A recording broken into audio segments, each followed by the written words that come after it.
Joey Siu, spokesperson of the Hong Kong Higher Institution International Affairs Delegation, and our delegation was formed in response to the political crisis in Hong Kong, and we represent over 100,000 students in Hong Kong. And on behalf of these students, we are here to engage with you, the international society.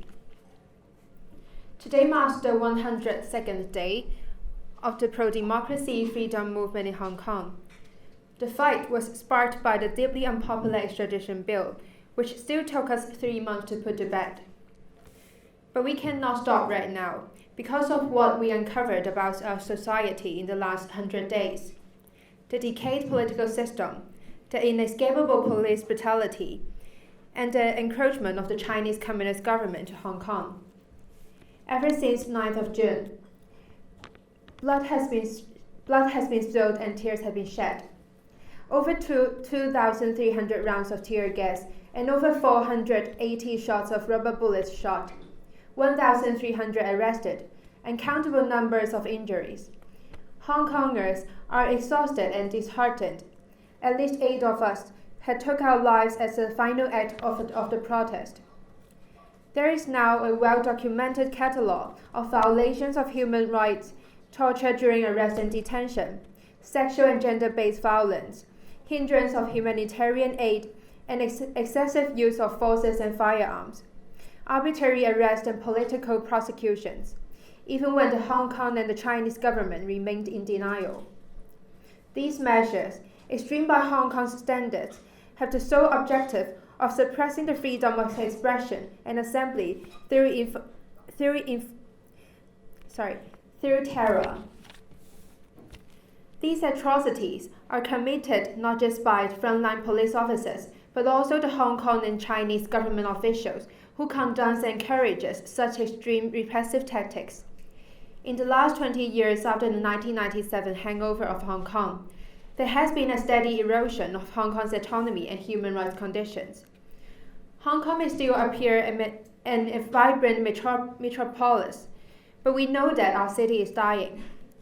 Our worst fears are confirmed by the Hong Kong government's brutal handling of the protest movement.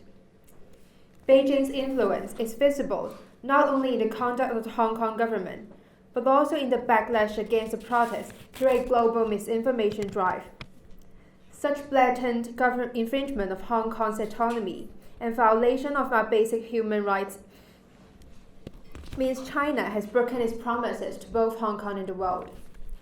The communist regime's grip on Hong Kong has tightened into a stranglehold in recent years. The crackdown on the 2014 Umbrella Revolution shows that the Chinese Communist government remains an opposition to general universal suffrage and an authentic democracy.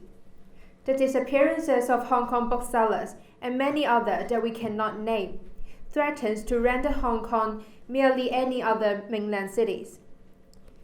Companies like Cathay Pacific and other multinationals are put under intense pressure by Hong Kong and the Chinese government to abandon good governance and to penalize Hong Kongers who dare to extend their rights of civil and political rights.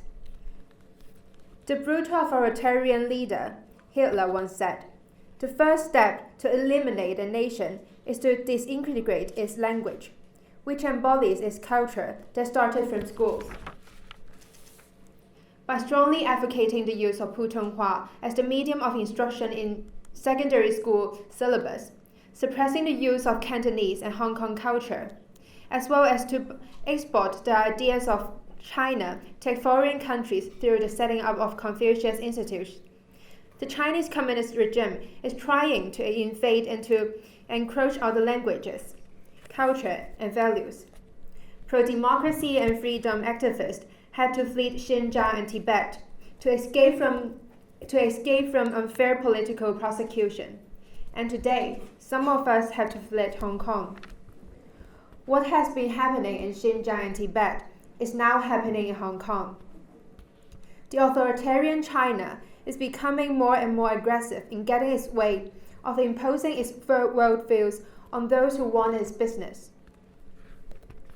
We know that because Hong Kong has been on the front line against the Chinese Communist regime for over 20 years. Don't be so easily tempted by the economic gains that China purports to offer. All of us will pay in just another way. This is no longer Hong Kongers' fight against the extradition bill.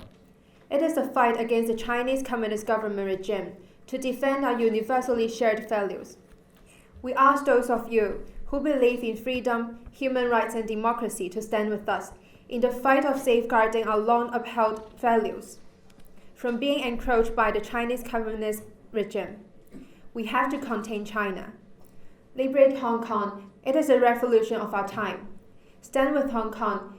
It is a fight for freedom, democracy, and human rights. Thank you.